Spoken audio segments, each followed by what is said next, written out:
Selamat pagi, Pak Setiawan. Salam sejahtera. Perkenalkan, nama saya Darwin Kurnia Rombe. Saya dari jurusan Manajemen tahun 2018. Di video kali ini, saya akan membuat video tentang keberadaan gereja sejati di saat pandemi COVID-19 dan perannya bagi kedewasaan iman.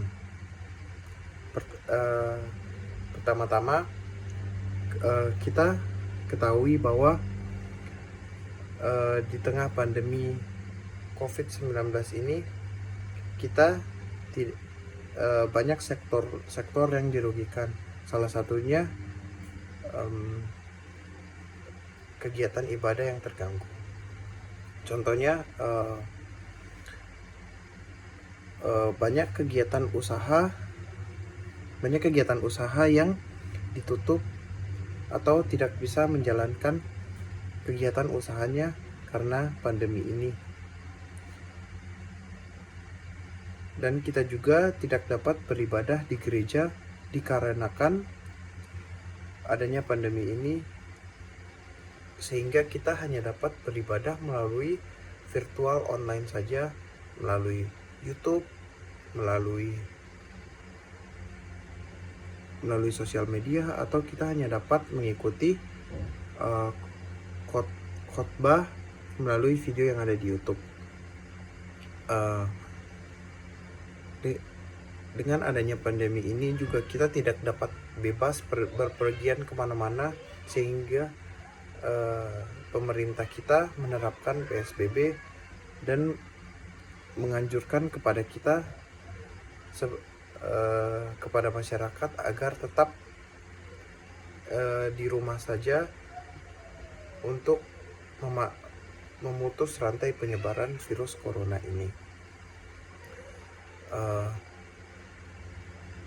Pertama-tama dan juga saya akan menjelaskan tentang gereja yang sejati, apa arti dari gereja yang sejati, apa itu sebenarnya gereja yang sesungguhnya, dan juga peran gereja di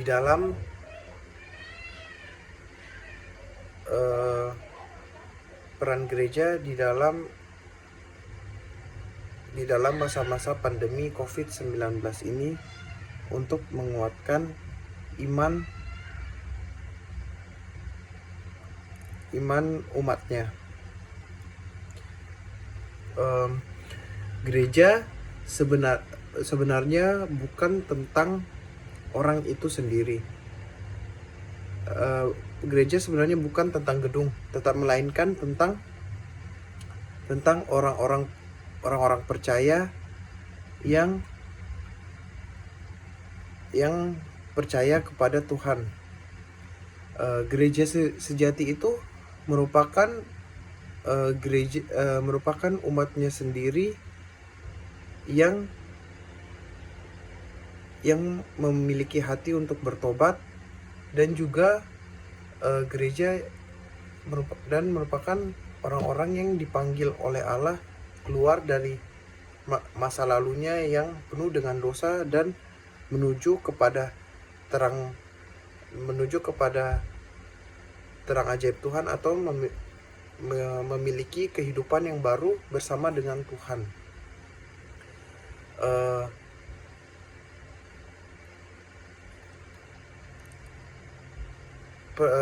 Di tengah masa-masa seperti ini juga gereja memiliki peran untuk memberikan harapan kepada umatnya agar umatnya memiliki kekuatan iman dan tidak lengah di tengah-tengah pandemi ini. Peran gereja yang pertama yaitu merupakan diakonia atau pelayanan.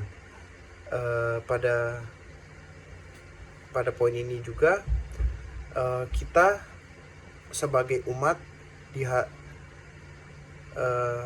kita mengikuti kegiatan ibadah yang dilakukan oleh yang diadakan setiap minggunya.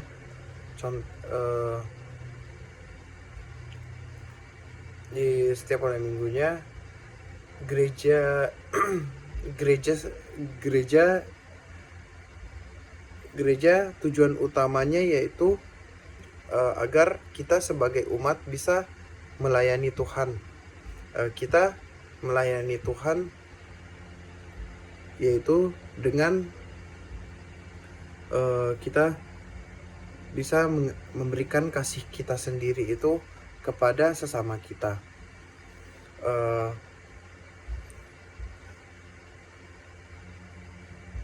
Kita juga melayani sesama kita dengan membantu sesama kita yang sedang mengalami kesusahan. Contohnya yaitu kita membantu sesama kita yang sedang mengalami korban bencana alam, atau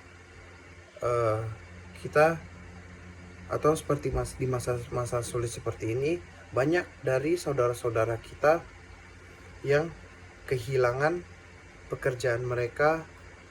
Mereka ada yang sehingga mereka tidak dapat mencukupi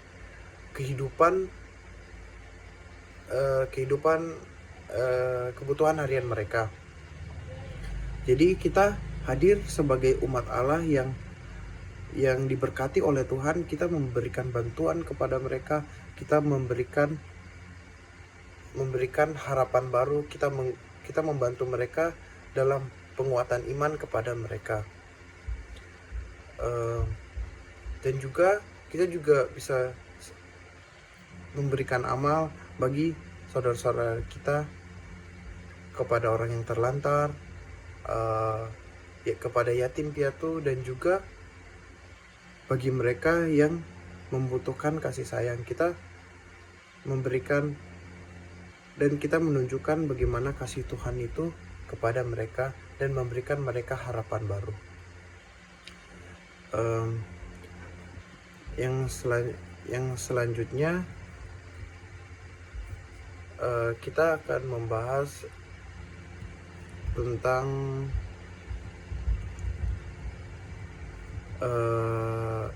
persekutuan atau koinonia. Persekutuan berarti rela berbagi kepada sesama dalam suatu perkumpulan kita. Sebagai orang beriman, kita senantiasa dipanggil untuk ikut dalam sebuah persekutuan agar kita bisa mempererat tali persaudaraan kita, agar kita juga bisa lebih dekat kepada sesama kita. Di dalam persekutuan ini, tali persaudaraan kita makin kuat bersama sesama kita. Kita bisa terjalin dalam pengantaran Kristus dalam kuasa Roh Kudus. Contoh kegiatan persekutuan yaitu persekutuan pendalaman iman, persekutuan kaum pemuda-pemudi, persekutuan komunitas sel, yaitu komunitas atau komsel atau persekutuan antara daerah tertentu, misalnya pokoknya itu berbicara tentang daerah tertentu sehingga mudah dijangkau, misalnya kota Karawaci, kota BSD, kota Tangerang gitu. Dan juga ada persekutuan antara bapak. Kalau di gereja saya dibilang dengan persekutuan pria sejati. Kalau wanita disebut dengan wanita bijak.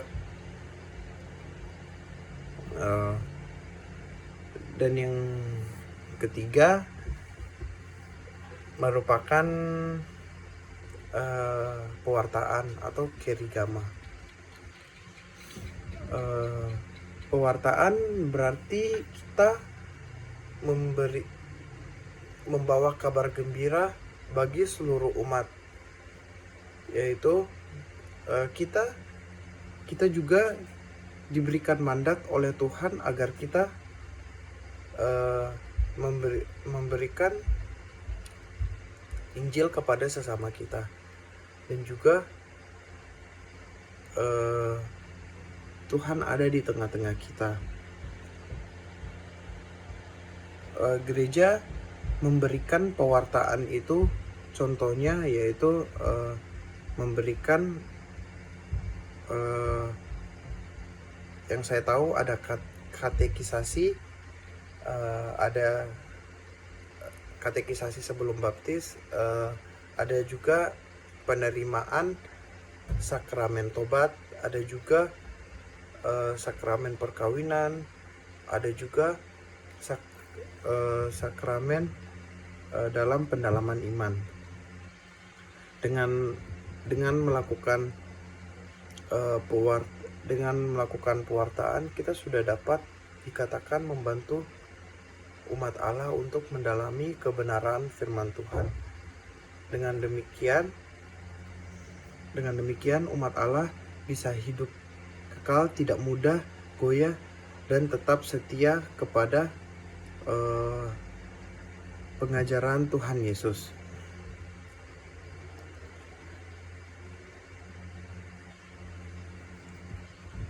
Yang selanjutnya merupakan liturgi.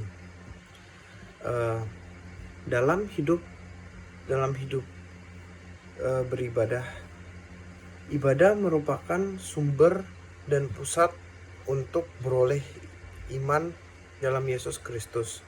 Kegiatan liturgi sering kita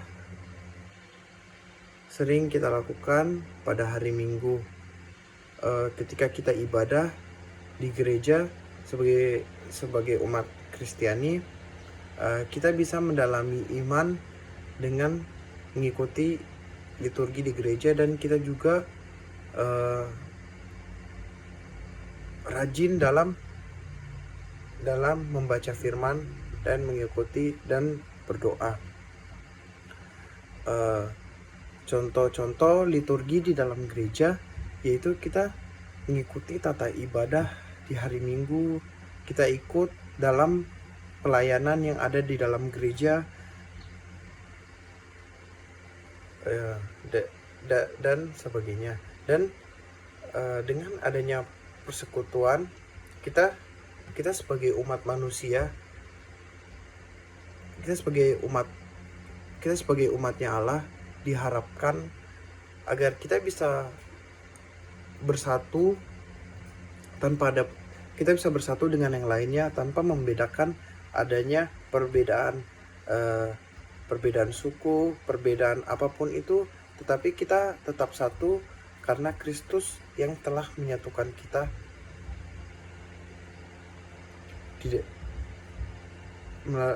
Karena Kristus yang telah menyatukan kita. Yang kelima merupakan marturia atau penginjilan. Sebelum Tuhan Yesus meninggalkan dunia ini, Tuhan pernah berpesan kepada murid-muridnya agar setiap murid-muridnya bisa menjadi saksi dalam memberitakan Injil. Mandat ini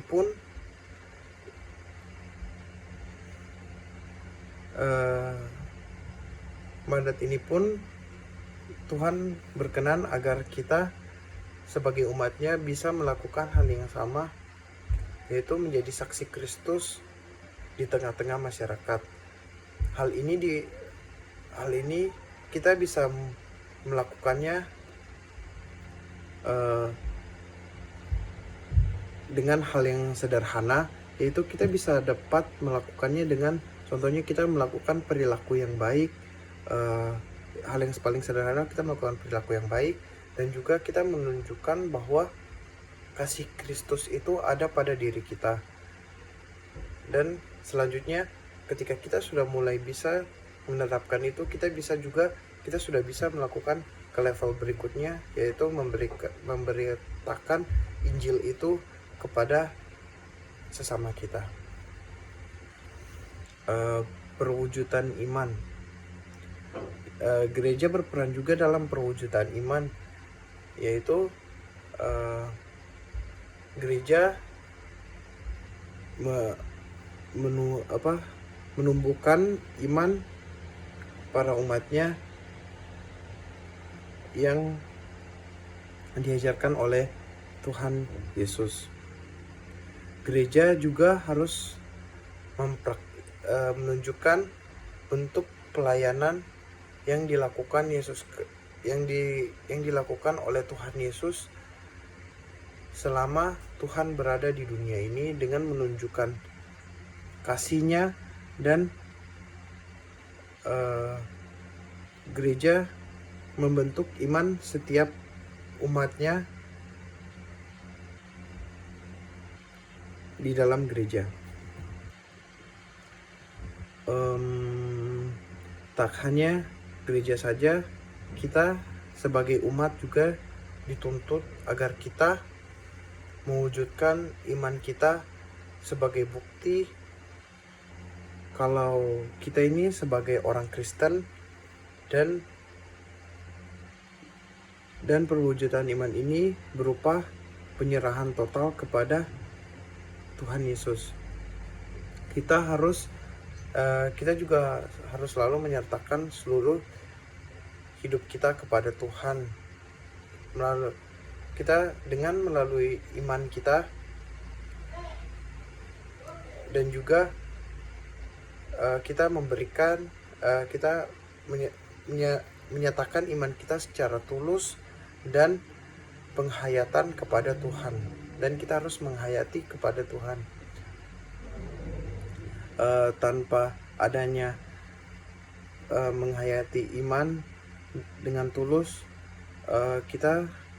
perwujudan iman sama saja kosong. Iman harus dibuktikan dalam tindakan nyata, karena di firman Tuhan juga berkata bahwa iman tanpa perbuatan merupakan pada hakikatnya adalah mati. Karena kita harus menunjukkan iman kita itu dengan bukti nyata, dan tidak boleh kita hanya dengan perkataan saja. Yang ketujuh merupakan pengungkapan iman. Gereja harus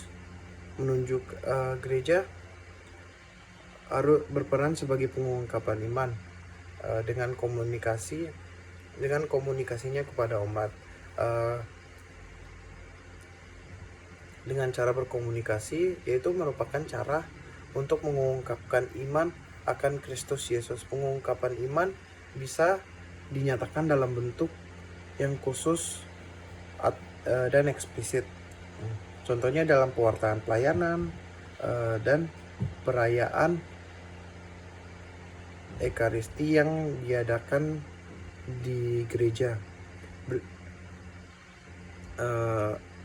Cara-cara yang dilakukan gereja dalam menerapkan perannya di dalam iman di dalam masyarakat, yaitu gereja mengungkapkan imannya dalam bentuk penghayatan iman yang bisa kita dapatkan saat kita berada di lingkungan masyarakat.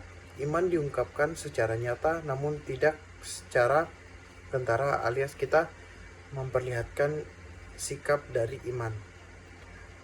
Rasa kepercayaan gereja dalam memberitakan kesaksian dan kepastian tentang iman Kristus kepada semua umat dan seluruh masyarakat majemuk lainnya.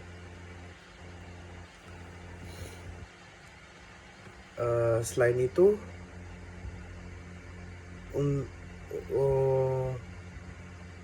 gereja juga membentuk suatu gereja yang luar biasa dan nyata dalam pelayanan kasihnya terhadap masyarakat. Selain itu, kita sebagai umatnya juga harus saling tahu apa peran kita sebagai umat dalam kita menjalani hubungan dengan Tuhan. Refleksi pribadi saya, di masa-masa sulit seperti ini kita tidak boleh lengah, kita harus dewasa secara iman. Kita harus selalu berserah kepada Tuhan, kita harus tetap bersyukur dalam segala hal. Kita tidak hanya boleh bersyukur di masa senang saja, tetapi kita harus bersyukur kita harus tetap mengucap syukur walaupun di masa-masa sulit, dan kita juga tetap memperkuat iman kita dengan kita tetap mendekatkan diri kepada Tuhan, dan juga selalu tetap berdoa dan tetap membaca firman. Sekian dari saya, terima kasih.